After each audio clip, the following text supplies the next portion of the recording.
Welcome to this story, one of the most unsettling cases ever noted in Nebraska. Before we dive in, share in the comments where you're tuning in from and the exact time you started listening. It's always interesting to see the different places and hours of the day or night where these stories reach. Let's begin. The year was 1878, and Nebraska lay under a sky so vast it seemed to press the earth flat.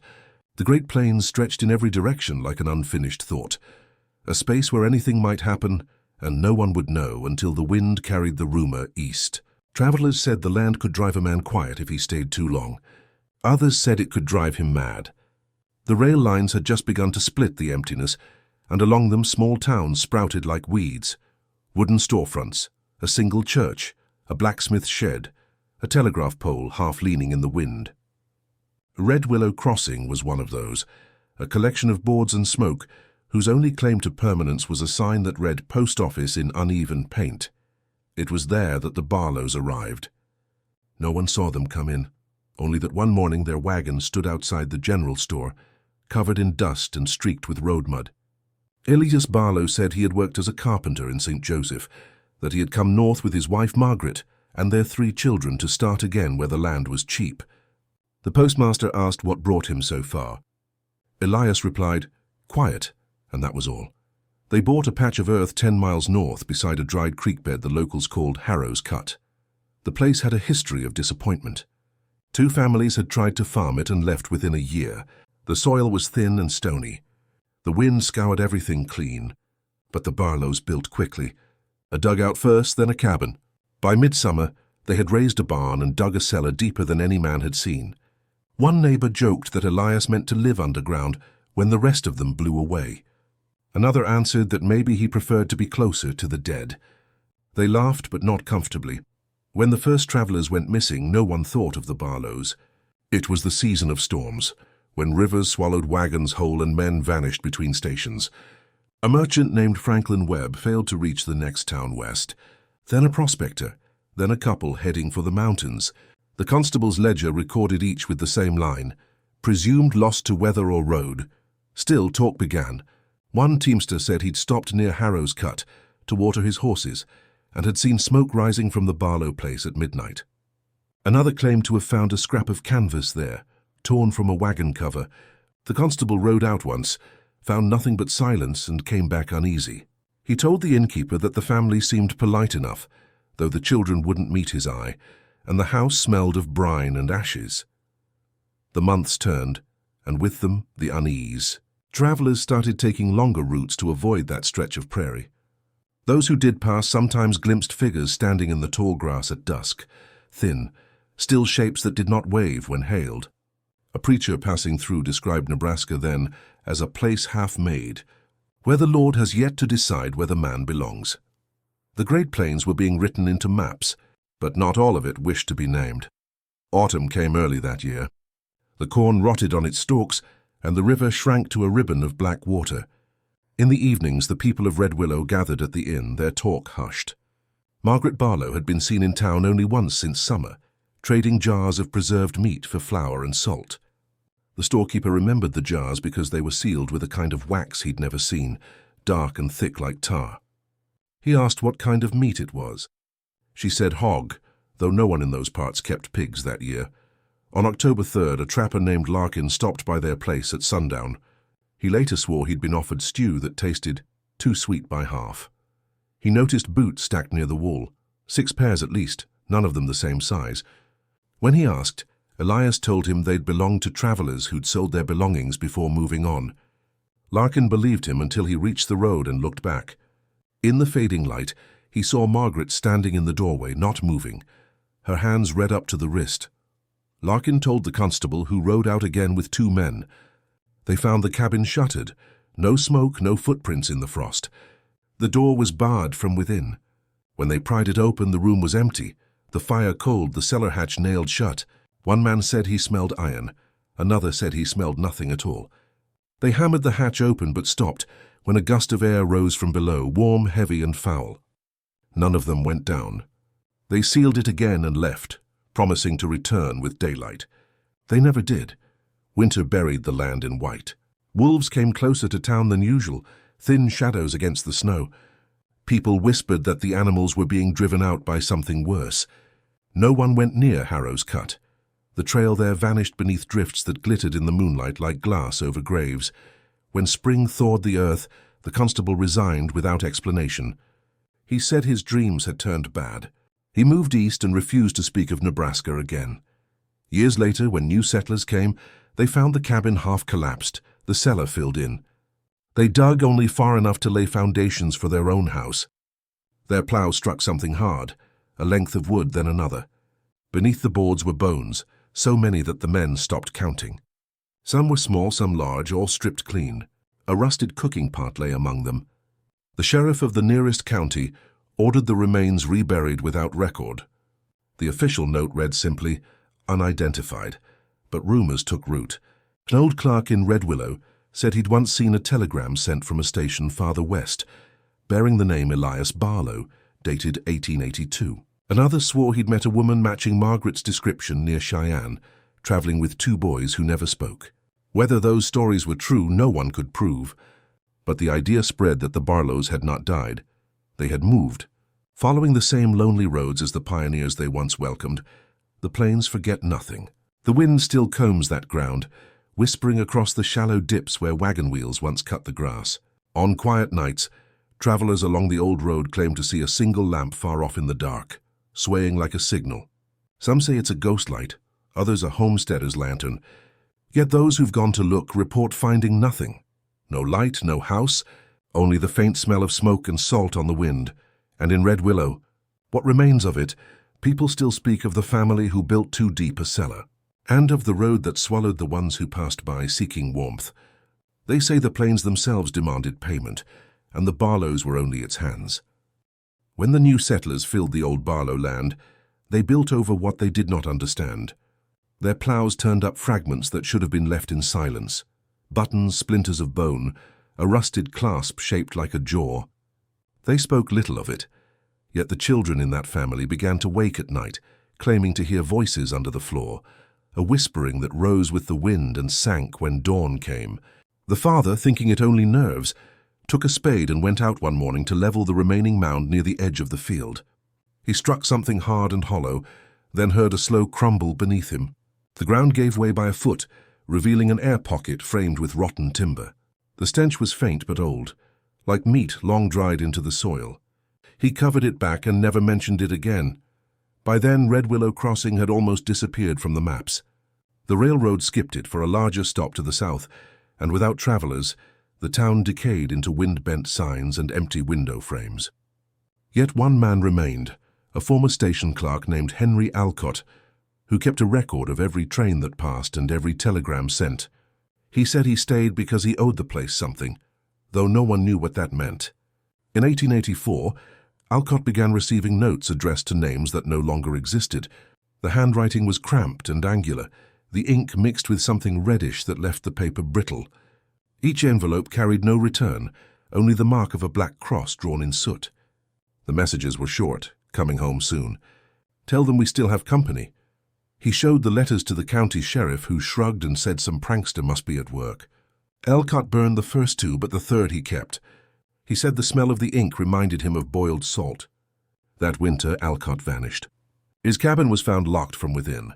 The stove still warm, the floor swept clean. Only his boots remained by the bed. The sheriff wrote absence unexplained. But those who entered said there were wet footprints leading from the door to the table, and none leading back. By the mid-80s, the legend had grown teeth. Cattlemen told of finding half-buried fires on the plains, small circles of ash with bones arranged like spokes of a wheel. Stage drivers swore they saw figures standing beside the road in moonlight, pale and thin as birch bark. Some laughed it off. Others carried rifles when they crossed the northern prairie. In one surviving journal, a surveyor named Jonas Melville wrote that while mapping a drainage ditch near Harrow's cut, he discovered what looked like a cellar door flush with the ground, made of newer boards than the soil around it. He pried it open, expecting a root pit. Instead, he found a stair descending into dark. The first step broke under his weight, and when his lantern swung forward, the light caught a wall lined with hooks. Each held something small and white. He fled before counting them. The next morning, he returned with his crew. but the hole had vanished, filled with earth smooth as if tamped by hand. He quit the job within the week and left Nebraska for good. For a time, the land rested. Drought swept the plains, dust swallowing every trace of old homesteads. In 1890, a pair of traveling preachers pitched a tent revival near the same region, preaching salvation to whoever would listen. Among the crowd was a woman in a grey shawl and two nearly grown sons. The elder preacher later recalled that her eyes had the calm of someone who already knew what lay beyond forgiveness. When asked her name, she said Margaret, nothing more. After the sermon, she approached the food tent and asked if the leftover stew would be thrown away. The next morning the pot was gone, along with her and the boys. The tracks of their wagon pointed west. Around that time, newspapers in Colorado and Wyoming began carrying brief, identical notices: missing travelers, families found abandoned in their camps, wagons emptied except for salt and rope. The reports never lasted on the front page. The country was busy with new wars and rail strikes, yet a few who followed the stories noticed the same detail repeating: a set of initials carved into nearby wood or stone, EB. Whether it was coincidence or signature, no one could prove. When the century turned, the plains filled with towns again. What had been wild became surveyed, fenced, and divided. But stories have longer roots than property lines. In 1901, a young teacher posted to the new Red Willow schoolhouse began compiling local folklore for her students. Her name was Clara Hensley, 22 years old, eager to civilize what she called the last untamed corner. She collected tales of droughts, plagues, and lost caravans. The one that troubled her most came from an old couple who had lived there since before the rail. They told her of the Barlows, of the disappearances, and of the hollow in the ground that never stayed filled. Clara wrote it down as the family beneath the cut. That notebook survived her death 3 years later when she succumbed to fever. It sits today yellowed and half illegible in a county archive mislabeled Misc Folklore. On one page, she had written a single line apart from the rest: sometimes the land eats to remember. In the following decade, the area changed hands again. Oil prospectors tested the ground and found nothing. One of them, E.R. Connolly, noted in his field log that when his crew drilled near the old Barlow tract, the machinery jammed at a depth of 16 feet. They pulled up fragments of metal shaped like hinges and a piece of wood bearing faint initials. He kept it in his tent for luck until his foreman fell sick from something they called the damp. Connolly threw the piece into the fire that night. The next morning, the camp's water barrels were empty. Though it had rained all night, by 1910 the Great Plains had changed beyond recognition. Telegraph lines stitched the horizon, and the hum of progress filled the air where silence once reigned. Yet even then, travelers told of a certain stretch north of the old crossing, where horses balked and lanterns dimmed. Some said the ground there gave off heat in winter, as if the earth beneath still breathed. A few scholars from Lincoln visited that year, hoping to study the folklore that surrounded Nebraska's settlement years. One of them, Professor Edwin Clark, mentioned the region briefly in his essay on frontier superstition. He wrote, "In certain localities once marked by famine or violence, the folk still speak of houses that build themselves anew beneath the sod. They say the voices of the unburied call strangers by name." He footnoted it simply. Source: Red Willow County tradition, late 19th century. And then, almost as suddenly as it had begun, the story vanished again. Records after 1915 show no mention of the Barlow name, no trace of their property deeds. The prairie reclaimed its silence. Yet people who travel that road today still talk of odd things. A smell like smoked meat where there are no houses. A feeling that someone walks just behind them when they stop to rest. Long-haul truckers using the new highway have reported seeing an old-style wagon moving parallel to them in the dark, keeping pace until the lights of the next town appear, then gone, without tire or track. Locals dismiss it as tricks of heat and memory, the plains playing with distance as they always have. But once in a while, a hiker or hunter finds the outline of an old foundation, the shape of a cellar door half rotted into the grass. Those who open it say the air that comes out is warm, heavy, and smells faintly of salt. That is how the land holds its stories, not in words or witnesses, but in breath that never quite leaves the soil. And if you stand long enough at the edge of Harrow's cut when the wind dies, you may hear something moving below, patient and slow, as though it is waiting for the next traveler to lose his way. They say silence on the plains can make a man hear what isn't there. By 1912, that silence stretched across Red Willow like a sheet of glass, unbroken except by wind and the groan of trees.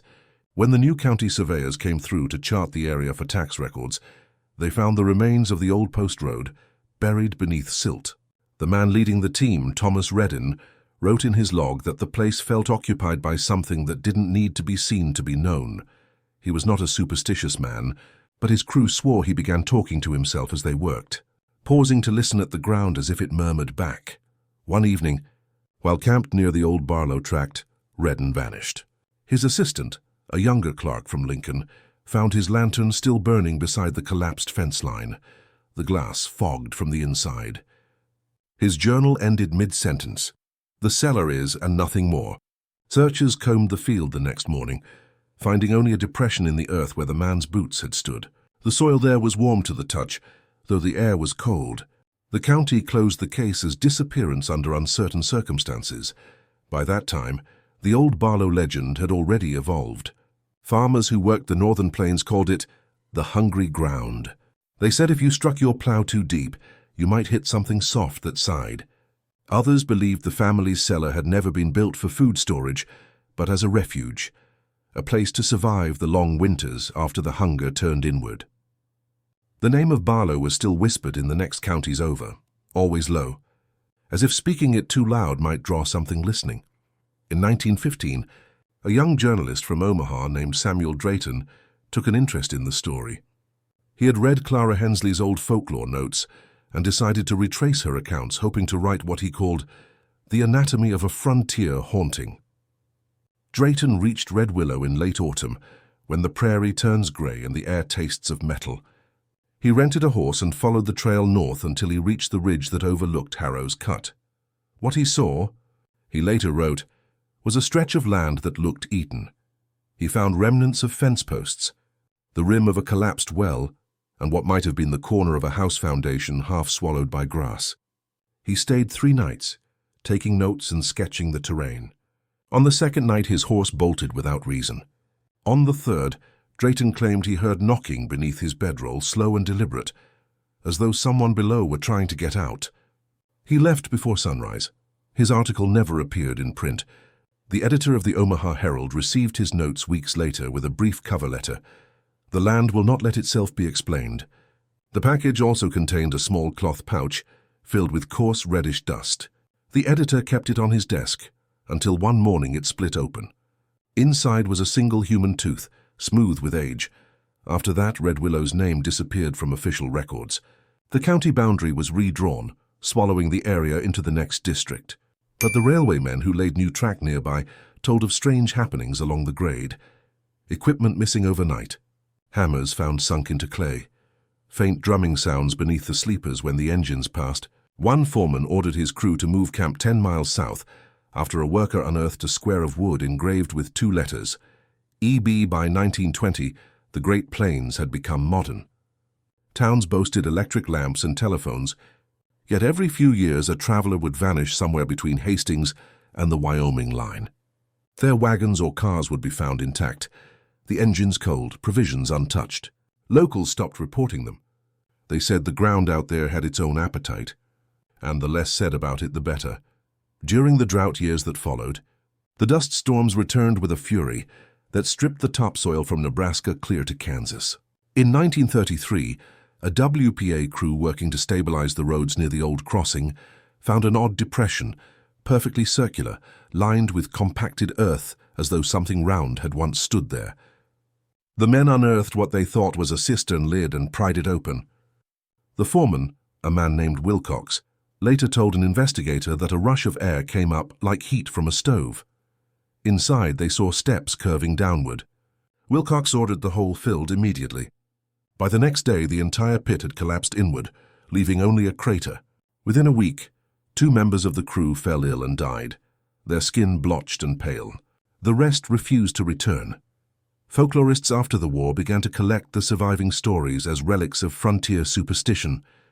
One of them, Miriam Gant, published a paper in 1949 called The Barlow Phenomenon, Persistence of Cannibal Folklore in Western Migration Narratives. She treated it as metaphor. Hunger, isolation, madness made myth. Yet while she was researching in Lincoln, the archivist who assisted her received a parcel with no return address. Inside was a rusted key and a slip of paper that read, "Tell Miriam the cellar is breathing again." She never mentioned it publicly, but her journal ends abruptly that winter. By the 1950s, the Barlows were considered nothing more than a cautionary tale about homesteaders who starved and turned on one another. The story was told in small towns around campfires, always ending differently. Sometimes the family was caught, sometimes they vanished into the storm. But those who lived near the old site claimed the earth there still shifted, as if something below was restless. The government eventually fenced it off for soil study, posting signs that read geological hazard, unstable ground.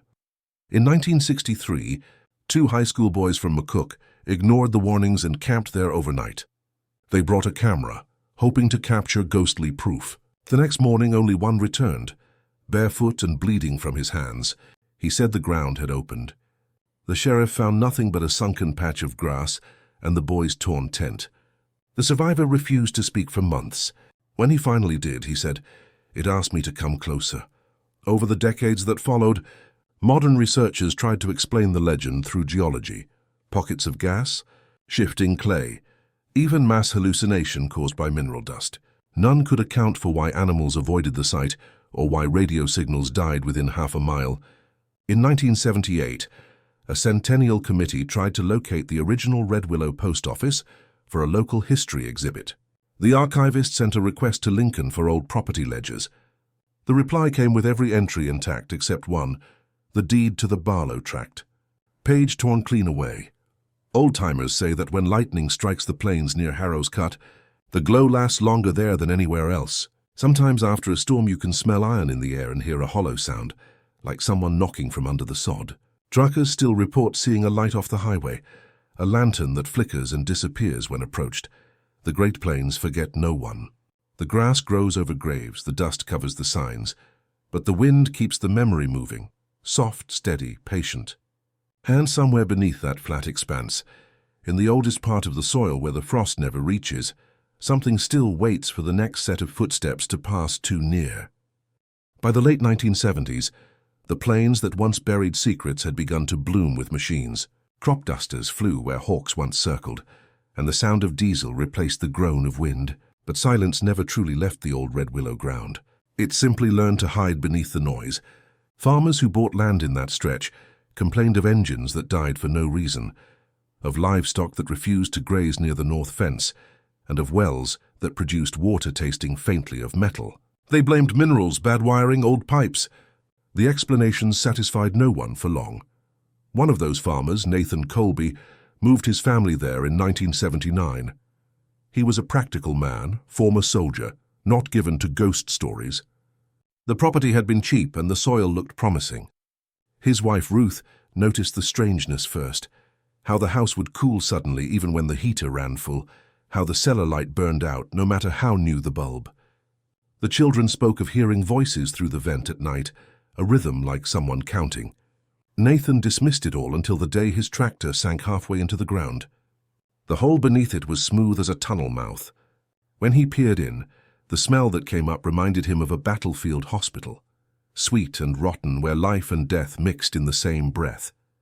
He filled it with cement that evening, saying nothing to his wife. The next week, the cement cracked from underneath. Around that time, a graduate student from the University of Nebraska named Daniel Pierce began researching forgotten frontier legends. He was drawn to the story of the Barlows after finding Professor Clark's old paper in the archives. Pierce wrote to the county clerk for any remaining documents. The reply was brief: records lost to flood, 1892. Still, he drove down to see what he could find. In Red Willow, now little more than a scattering of houses and a gas station, he found an old man who remembered the story. The man told him, "You can build a road over hunger, but it still knows where it buried its teeth." Pierce spent 3 days walking the area. On the third, he camped near what he believed was the old Harrow's Cut. That night the wind stopped. He later wrote that the silence was so heavy he could hear his own heartbeat echo back, as if from underground. Near midnight, he woke to a scraping sound outside his tent, Thinking it an animal, he stepped out and found a single boot lying on the ground, old cracked leather, the sole worn through. He carried it back with him to Lincoln, where he showed it to his advisor. When they cut it open for study, they found inside, stitched between the linings, a sliver of bone shaped like a child's finger. Pierce left the program soon after and never published his findings. His notes end with a line scrawled at the margin. They were never gone. Through the 80s and 90s, locals began calling the site the Hollow Lot. Teenagers dared each other to spend nights there, bringing flashlights and tape recorders. Some returned with nothing but wind hiss on their cassettes. Others swore they caught faint whispers counting backward. The county eventually fenced it off again after a small sinkhole swallowed part of a power line. The report described the soil as organic, unstable, possessing residual heat. Workers refused to fill it after 2 suffered burns on their hands from touching the inner walls. In 1997, an amateur historian named Carla Dwyer visited the region to write a book on lost towns of the Midwest. She met with descendants of early settlers who still remembered fragments of the old stories. One woman, then 91, told her that her grandfather had helped bury the remains found in the first excavation. They weren't strangers, she said. They were a family, all right, just not the same one when they left as when they came. Dwyer recorded the interview on cassette. When she played it back later, the tape continued 30 seconds past where the woman had stopped speaking. In that silence came the sound of breathing, shallow and wet, followed by a soft knock as if someone were inside the recorder. She erased the tape, left the project unfinished, and moved to Oregon. At the turn of the century, what had once been mystery turned into curiosity. Paranormal teams began to arrive with cameras and heat sensors, speaking in the language of ratings and clicks. They camped near the fenced area, broadcast their findings online, and left disappointed, until one crew in 2003 claimed success. Their footage, never fully aired, showed a faint figure moving behind the fence line at 3 in the morning, tall and angular, carrying what looked like a lantern. The cameraman's voice could be heard whispering, "It's watching us." Seconds later, the lens filled with static and the image cut out. The production company reported equipment damage from magnetic interference. The crew refused interviews. 2 months later, the cameraman resigned and left the country. Locals grew angry at the intrusion. They said outsiders were stirring up what the earth had finally quieted. But silence is not peace. In 2005, a drought cracked open part of the field again, revealing the edge of a buried door, iron-bound wood blackened with age. The county sent geologists to examine it. They found the soil below unnaturally dry and hot to the touch, as though a fire still burned deep underneath. Samples sent to Lincoln came back inconclusive, marked only organic residue present, unidentified composition. The door was reburied with gravel. No one went near it again. A decade later, a highway expansion threatened to cut through the northern section of the old Red Willow Tract. Construction workers reported machinery that shut down suddenly when approaching the site. One operator described hearing what he thought was a radio playing under his seat, a faint voice humming an old hymn. When he stepped out, the sound vanished. The project rerouted the road south within a week. In official documents, the reason was listed as ground instability. By 2018, the only marker left was a rusted sign half sunk in grass. Few remembered what the name Red Willow meant, but travelers passing through at night sometimes noticed a glow low on the horizon, a light too steady for fire, too warm for electricity. Truckers said it followed them for miles, vanishing the moment they stopped. A woman driving west toward Ogallala reported picking up a voice on her car radio that repeated her name before the static cleared. When she checked her map, she realized she was near Harrow's Cut. The land has a way of keeping its patterns. What began as a homestead became a hole. What became a hole turned into a whisper. And what was a whisper grew into silence so deep it could swallow memory. Yet even silence leaves traces. In 2021, a researcher cataloging historic deeds noticed an anomaly. A property entry reappearing in the digital system for the first time in over a century. The name on it read Elias Barlow, signature shaky but newly dated. When the clerk attempted to trace the file, the system froze, then crashed. The timestamp logged the failure at exactly midnight. A few months later, an archaeological survey drone scanning the plains for erosion captured aerial footage of a geometric outline, square foundations forming a perfect grid, though no structure had stood there in recorded history. In the center of that grid lay a darker mark, shaped like a stair descending. The data file corrupted itself shortly after upload. The backup images showed only blank field. People laugh when they hear these stories. They say Nebraska is flat and harmless, that ghosts have no room to hide. But those who live there know that flatness is a kind of camouflage, that the earth holds more than its crops. Somewhere beneath the old red willow land, the cellar that should never have been dug still breathes through cracks in the soil. And every few years, when the heat rises from the plains in waves, the wind carries a scent not of grass or dust, but of something cooked too long, something that once had a name. They say the Great Plains never forget, only pause between memories.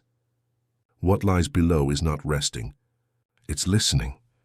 By the time 2 full centuries had nearly passed since the Barlows first stepped onto Nebraska soil, their story had become little more than a paragraph in the footnotes of migration history. Historians wrote of drought and hardship, of the toll isolation took on families. They said nothing of hunger that went beyond the stomach, the kind that reached down into the marrow of men. Yet now and again the name surfaced like a bone from plowed ground, refusing burial. It always began the same way. A discovery no one asked for. In 2024, a documentary crew out of Kansas City came to Red Willow County to film what they called Forgotten Frontiers. Their focus was ghost towns, lost settlements and the remnants of pioneer life. The director, Amelia Knox, had chosen the site for its atmosphere, the perfect blend of desolation and legend. They set up camp at the edge of the old fenced lot that still marked Harrow's cut, though most of the warning signs had long since fallen over. It was late autumn, and the sky was heavy with wind-borne dust that turned the light the color of rust. The crew laughed at the locals' warnings. They were professionals, equipped with modern gear and batteries, full of confidence that history was theirs to capture. Amelia kept notes for narration. The plains are open, the past transparent. It would be the last line she ever wrote. The first 2 days were uneventful, B-roll of wheat stubble and long shots of empty horizon. On the third night, they recorded faint tapping sounds under the soil. The audio engineer assumed it was the wind vibrating the tripods, but the rhythm persisted even when the wind died. Around midnight, the cameras caught a flicker of light in the distance, a small wandering glow moving slow across the field, then stopping still. When they reviewed the footage, the light blinked 3 times in steady intervals, as if answering a signal. They went out to investigate with handhelds. Amelia's log ends abruptly at 1:47 a.m. The final frame on the recovered camera shows her looking into the darkness, mouth open as if speaking. The audio track captures one word whispered, drawn out, barely audible beneath the static: down. By morning, only the equipment remained. The tents were torn, the van's doors open. Footprints led toward the field and stopped at a patch of disturbed soil near the center. The sheriff from the next county wrote his report carefully. Evidence of trespass on restricted site. No persons located. The footage never aired. The production company went silent and was dissolved within the year. A storm hit that same week, one of those unpredictable Great Plains tempests that rise from nothing and vanish as fast. Lightning struck the ridge repeatedly, setting fire to dry grass. When it cleared, the county drone used for damage inspection recorded a new depression in the earth, where none had been before, round and deep, edges collapsed inward like the mouth of a well. 2 days later, the crater filled with water that steamed in the morning air despite the cold. The water stayed warm for 3 weeks, then drained away, leaving only a hollow patch of cracked soil. What followed was harder to explain. Ranchers 5 miles north began losing cattle. They found the animals untouched except for one thing. Their lower jaws were missing, cleanly removed as though carved. Wildlife officers blamed coyotes, but the cuts were too precise. One ranch hand quit after saying he heard the sound of chewing somewhere below the ground. The official statement called it fatigue-induced hallucination. Still, the rancher fenced the entire section off and sold his property the next year for a fraction of its value. In the nearby town of McCook, a pastor gave a sermon about the sins buried with the pioneers. He spoke of a curse of appetite, of men who ate their own kind and called it survival. As he preached, the lights in the church dimmed, though no storm crossed the sky. One congregant fainted. Another claimed to hear something moving beneath the floorboards.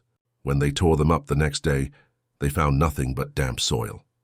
Still, the pastor left town that same week, leaving behind a note that read, "Some mouths never close." That winter, a research team from Lincoln University sought permission to dig again, this time under controlled conditions. They cited geological interest, the study of heat anomalies in subsoil layers. The county granted it. The excavation began in early March. They reached 6 feet with nothing but clay and sand. At 7, the smell started. At 8, their instruments malfunctioned. At 9 feet, the temperature probe melted. And then the ground shifted beneath them, slow at first, then like breathing. The foreman shouted for retreat. As they scrambled out, the pit collapsed in on itself with a dull thud, puffing dust that smelled of salt and something else, something faintly sweet. The team abandoned the project. 3 weeks later, their storage facility in Lincoln caught fire. All notes, samples, and recordings were destroyed. The fire chief ruled it electrical. The lead geologist, when asked later about what they had found, said only, "The hole didn't lead down. It led in." That phrase spread quietly among the students who had worked under him. They repeated it like a riddle, "The hole leads in." Some of them came to believe it meant the land itself was hollow, a vast cavity filled not with air, but with the memory of the dead. Others said it was more literal, that the ground at Harrow's cut connected somehow to another place entirely, a kind of inverted room where time sank and stayed. In 2025, the state declared the area environmentally unstable and closed it to the public. Yet closing a place on paper does not seal it in truth. Locals began to notice things again. Distant lights, strange warmth in the soil, animals gone missing. A truck driver reported that his GPS failed for 3 miles near the site, and during that time, he felt an overwhelming hunger, though he had eaten only minutes before. When his signal returned, his clock showed a loss of 17 minutes. 2 hikers from Denver went missing that fall. Their phones were later found in a drainage ditch miles apart. The last photo taken on either device showed a flat horizon under a pale sky, and a small black shape near the bottom of the frame that might have been the opening of a cellar door. No search turned up more. The land keeps its secrets by pretending to give them up. Historians have tried to map every trace of the Barlows: birth records, marriage licenses, property deeds, but something always intervenes. Files go missing, scans blur, transcriptions fade. The story remains half-seen, like a shadow cast in 2 directions at once, but there is one record left that still holds its ink. In a private archive belonging to the descendants of a sheriff who served in 1879, a single page survives. It bears the county seal dated November 2nd of that year. Beneath the seal are a few lines written in an unsteady hand. Investigated premises north of Harrow's cut. Found remains consistent with human.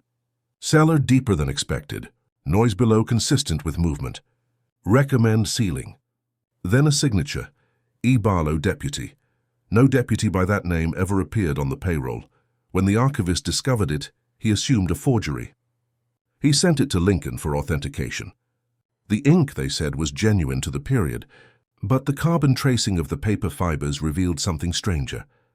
They contained organic residue from a source identified only as mammalian, human compatible. The file was returned, and the archivist locked it away. Within the month, his office flooded. The document survived unharmed. Sometimes on quiet nights, people driving along the old highway see what looks like a small homestead far off the road. Light in a single window, smoke curling from a chimney. When they stop to look again, it's gone. A few who've wandered closer say they hear someone humming from beneath the earth. The melody is simple, the rhythm steady, the words lost. It always ends the same way, with a faint tapping, as if something below were politely asking to be let out. And so the story circles back to where it began: a patch of land, a family who dug too deep, and a hunger that learned patience. The Great Plains move on, pretending nothing ever happened.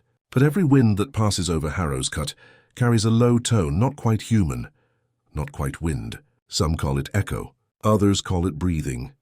Those who have stood there say it feels like a pulse. The hole, after all, never truly closes. It only waits for the sound of feet above it, the weight of the living to remind it how to stir. They say history ends where memory falters, yet in Nebraska it never quite ends. It only quiets. The land that once swallowed wagons now hums beneath wind turbines, the old dirt roads buried under asphalt, the rivers rerouted by engineers who never knew what slept beneath their foundations. But every few years something surfaces, a rumor, a finding, a name, and the circle begins again. In early 2026, a maintenance crew servicing fiber lines near the old Harrow's Cut Ridge unearthed something that should have been impossible: wood. The soil there was too deep, too compressed for timber to survive, yet the backhoe struck a plank so solid the engine stalled. When the men cleared the dust, they found a staircase of boards spiraling downward, the first step wet with a dark sheen that glistened like oil. They notified the county. Within a day, the site was covered by a tent and ringed with floodlights. By nightfall, half the crew refused to stay. The next morning, an inspector arrived from Lincoln, a woman named Dr. Evelyn Crane, geologist, practical, unshakable. She lowered a sensor into the shaft, expecting to map depth. The readings made no sense. The beam reflected as if bouncing off an echo, a boundary of dense air that shouldn't exist. The signal came back warmer, carrying faint vibrations like a heartbeat. The crew chief joked about buried animals. Dr. Crane did not laugh. She dropped a temperature probe, but before it reached bottom, the rope jerked taut and went slack, as though cut from below. Later that evening, the inspector filed her preliminary report. The document ended mid-sentence. The soil appears responsive. No follow-up was filed. The tent remained for 2 weeks, then vanished without official record. When the fiber crew returned, the ground had folded itself smooth again. Grass was already growing where the pit had been. That spring, an atmospheric anomaly appeared on satellite thermal scans, an oval heat signature, roughly 200 feet wide, centered exactly over the coordinates of Harrow's Cut. Analysts dismissed it as solar distortion, yet one of them noted a repeating fluctuation, 5 beats every 20 seconds. The pattern matched the rhythm of a human pulse. Somewhere far from the plains, in archives and universities, people began whispering about the name again. The files resurfaced: the Hensley notebook, the Drayton sketches, the melted probe report. Each passed quietly from one researcher to another, photocopied, redacted, misfiled. In time, the fragments formed a story too jagged to fit neatly in history's mouth. Yet every piece ended the same way, with an opening that would not stay closed. Late in the summer of that year, a storm rolled over the Midwest, thick with heat and static. In the tiny hours of morning, a freight conductor radioed in from a stretch of track running east of McCook. His voice trembled as he described what he saw: a single house standing in the field where no house existed before. A lantern burned in the window, steady as a star. As the train passed, the light followed, moving with them until it disappeared behind the ridge. When rescue crews checked the coordinates, there was only grass and wind. The conductor resigned the next week. By autumn, the last descendants of the old Red Willow settlers gathered in the county hall to discuss a memorial, a plaque to honor the town that once was. They argued over where to place it. Finally, an elderly woman stood and said, "Don't put it near the cut. The ground there doesn't take kindly to names." They placed it miles away, beside a churchyard whose congregation had long since moved. 3 months later, the plaque disappeared. In its place lay a single rusted hinge nailed into the soil. Winter returned early that year. The wind howled as it always had, but those who lived near the edge of the old boundary swore it carried voices, a low murmur rising and falling like conversation. Farmers shut their windows tight, though some admitted they could still hear it through the glass. On certain nights, when the temperature dropped just below freezing, dogs refused to go outside. The sky stayed clear, yet the ground smoked faintly as if breathing. A letter reached the Lincoln Historical Society in December. It bore no sender, no return, just a single folded sheet. Inside were 9 words written in fading ink: "We are still waiting for the next wagon." The paper tested modern. The ink did not. And so the story ends, or pretends to. There are no more records, no witnesses left alive, only the earth itself, patient, undisturbed, and hungry. The Great Plains stretch onward, endless as before, the horizon the same cold color it has always been. Travelers pass by without stopping, hearing only the hum of tires, the sigh of wind through grass. They see nothing unusual. Yet if they linger long enough, if they walk out where the land bends low and the silence thickens, they might notice a dip in the soil, the shape of a roofline beneath the weeds, the faintest trace of smoke against the dusk. And perhaps if they listen closely, they will hear it too. The soft knocking from somewhere below, measured and polite, as though whoever is down there has learned patience beyond years. The sound comes once, then twice, then a third time, each slower than the last. Then silence. Then the wind returns, erasing every print. The records will never tell more. The Barlows have no graves, no dates, no photographs.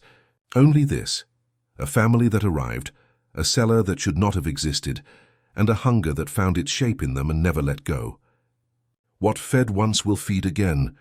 What the land buried, the land remembers. So if someday you travel through Nebraska's endless middle, and the radio hums without signal, and the air grows warm beneath your feet, keep driving. Don't stop to look at the light in the distance. Don't answer the tapping that seems to call your name, because the plains are not empty. They are listening, waiting for the sound of wheels, the rhythm of footsteps, the scent of a traveler who still believes the road is safe. And when you pass that invisible line north of Red Willow, when the horizon flickers and the sky presses down too close, remember, the story never truly ended. It only went underground.